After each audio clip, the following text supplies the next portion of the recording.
नमस्कार दोस्तों, मेरा नाम ललित कुमार। आज मैं संख्या पद्धति का पहला चैप्टर पढ़ाने जा रहा हूं और उसमें कुछ बेसिक फंडामेंटल है, वहीं से बिल्कुल जड़ से स्टार्ट करने जा रहा हूं। तो देखिएगा, अगर पसंद आए तो लाइक जरूर करना और सब्सक्राइब तो बहुत जरूर करना।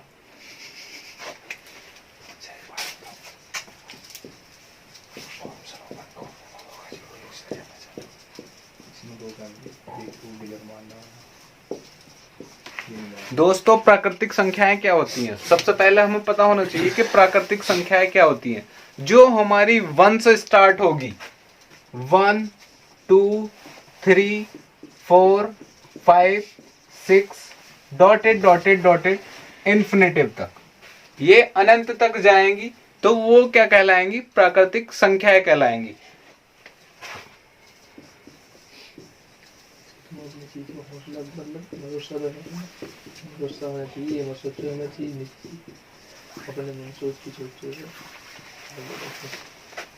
संपूर्ण संख्याएं क्या होंगी? संपूर्ण संख्या वे संख्याएं होती हैं जो 0 से स्टार्ट होंगी और इन्फिनेटिव तक जाएंगी, वो संपूर्ण के अंतर्गत आएंगी।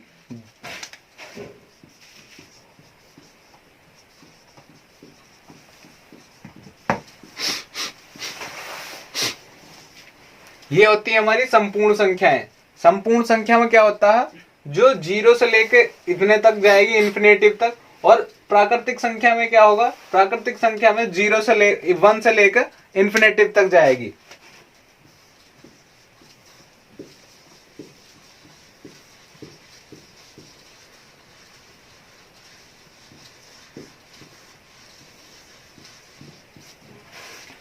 अब पूर्ण संख्याएं हमारी क्या होती है? पूर्ण का आपको अर्थ से ही समझ आ रहा होगा कि पूर्ण संख्या में लगभग जो 1 से स्टार्ट होगी, जो हमारी प्राकृतिक संख्याएं होती हैं, वही हमारी पूर्ण संख्या के अंतर्गत आती है। बस इसमें थोड़ा सा कॉन्सेप्ट ये है कि पूर्ण संख्या में माइनस प्लस सारी की सारी संख्याएं इसमें आ जाएंगी। कैसे?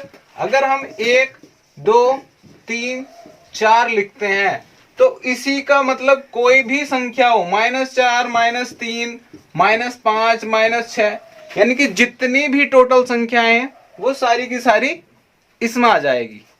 ठीक है?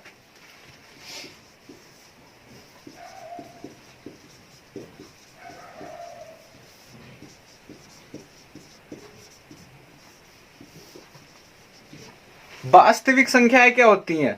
वास्तविक संख्याएं भी इसी की जैसी होती हैं, बस एक छोटा सा ग्राफ से समझिएगा। यहां हमारा जो तराजू होती है ना, तोलने वाली, बस उसको वहां पर 0 का पॉइंट दे दीजिए। वहां पर उसके बाद अगर हम राइट में चलते हैं तो हमारा होगा 1 2 3 4 और डॉटेड डॉटेड, इसमें भी इन्फिनेटिव और इसमें भी इन्फिनेटिव। बस इसमें क्या है? इसमें भी -1 -2 -3 -4 और ये भी इन्फिनेटिव। तो ये जो संख्याएं होंगी ये वास्तविक संख्याएं होंगी।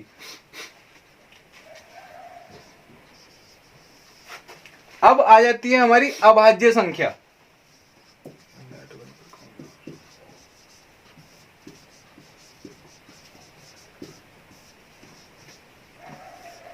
अभाज्य संख्याएं वे संख्याएं होती हैं जो स्वयं से और 1 से कटे, वो क्या होगी? अभाज्य संख्याएं। जैसे हमारे पास कोई भी संख्या मान लीजिए, सबसे छोटी जो अभाज्य संख्या है वो कौन सी है?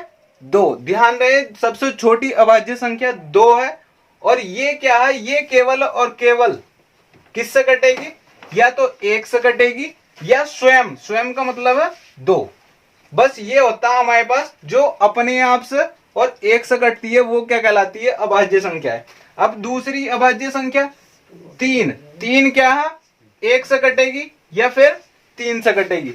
या फिर 5 मान लो, 5 क्या है? 1 से कटेगी या 5 से कटेगी, और किसी से नहीं कटेगी। अब अभाज्य संख्या का छोटा सा कॉन्सेप्ट और है, वो सिखाता हूं आपको।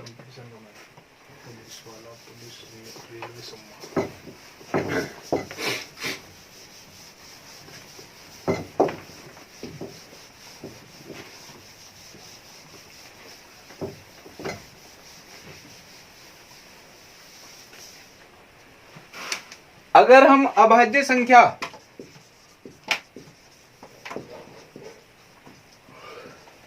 संख्या को अगर हम गिनते हैं तो ये कैसे गिनी जाएगी? 1 से लेकर 50 तक कितनी अभाज्य संख्याएं होती हैं? 1 से लेकर 50 तक कितनी अभाज्य संख्याएं होती हैं? 15। अभी मैं आपको गिन के भी दिखाऊंगा, बस इस पर फोकस कीजिए। अभी हाल फिलहाल डायरेक्ट क्वेश्चन पूछा जाएगा कि 1 से लेकर 50 तक कितनी अभाज्य संख्याएं होती हैं, तो आपको क्या आंसर देना? 15। अब 50 से लेकर 100 तक, 50 से लेकर 100 तक कितनी अभाज्य संख्याएं होती हैं? अभाज्य संख्याएं होती हैं 10। अब मैं आपको गिनकर बताता हूं, पहले 50 में, और ऐसे ही आगे को आप गिन लेना। मैं 50 तक की गिन के दिखा रहा हूं। सबसे छोटी अभाज्य संख्या क्या है?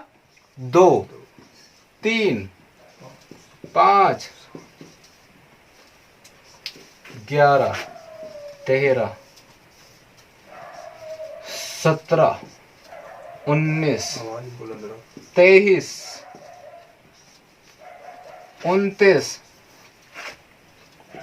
31, 33, 34, 37 और 39, 41, 43 और 47। तो अब आप गिन लीजिए 1, 2, 3, 4, 5, 6, 7, 8, 9, 10, 11, 12, 13, 14, 15। तो 1 से 50 तक कितनी संख्याएं होगी? 15। तो 15 संख्या हमारी होती है। और ऐसे ही अगर हम आगे को चलते हैं, यानी कि 50 से 100 तक के चलते हैं, तो वहां पर कितनी संख्याएं हैं? 10। आप ऐसे ही गिन लेना बस। अब अगला कॉन्सेप्ट पे चलते हैं हम।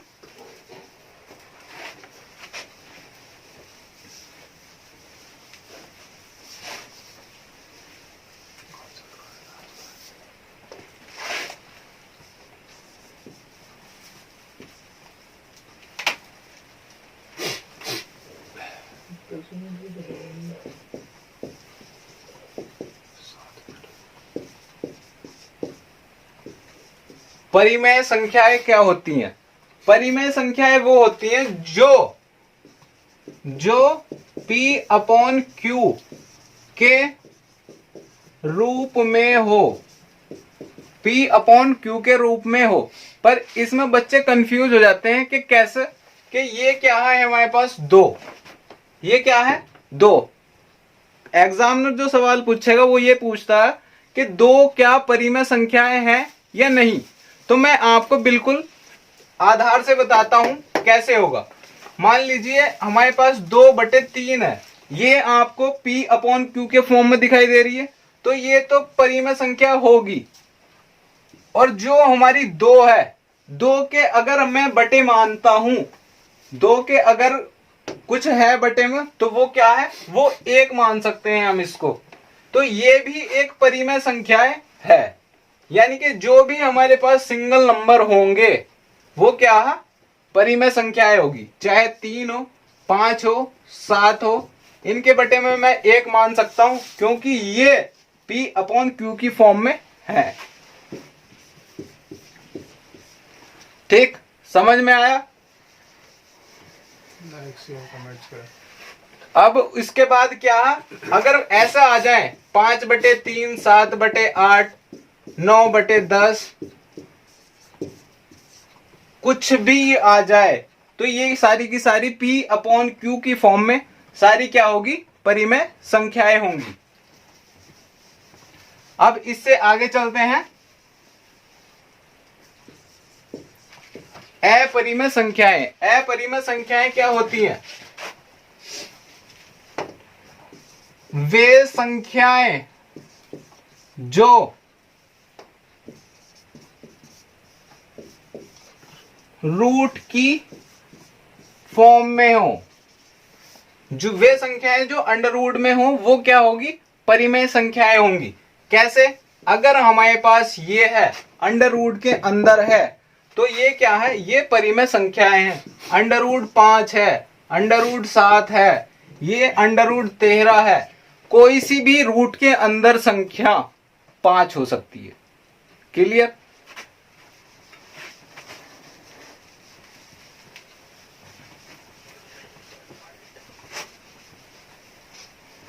अब आ जाता है हमारे पास सम संख्याएं क्या होती हैं।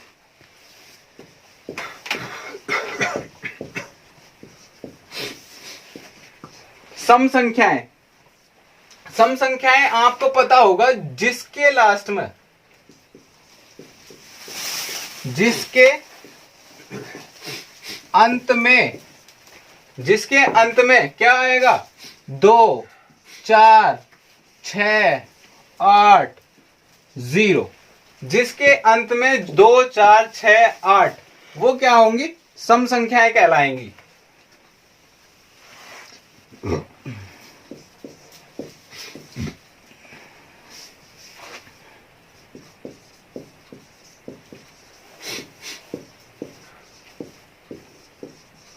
विषम संख्याएं, विषम संख्याएं क्या होंगी? जो मैंने पहले बताया था, मतलब कि सम संख्याओं में क्या बताया था? सम संख्या का अगर फॉर्मूला बेस निकालते हैं हम तो क्या होगा? 2 प्लस यानी कि 2n। ठीक है? और n की वैल्यू कितनी होनी चाहिए हमारे पास? 2, 0, 4,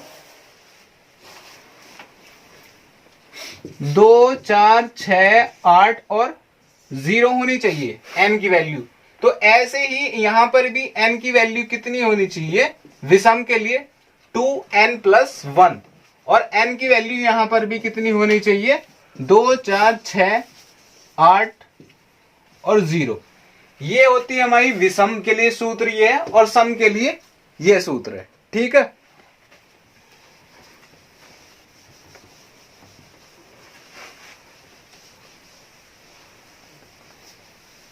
अब इससे आगे हमारे पास जो आ जाएंगे विभाजितता का नियम।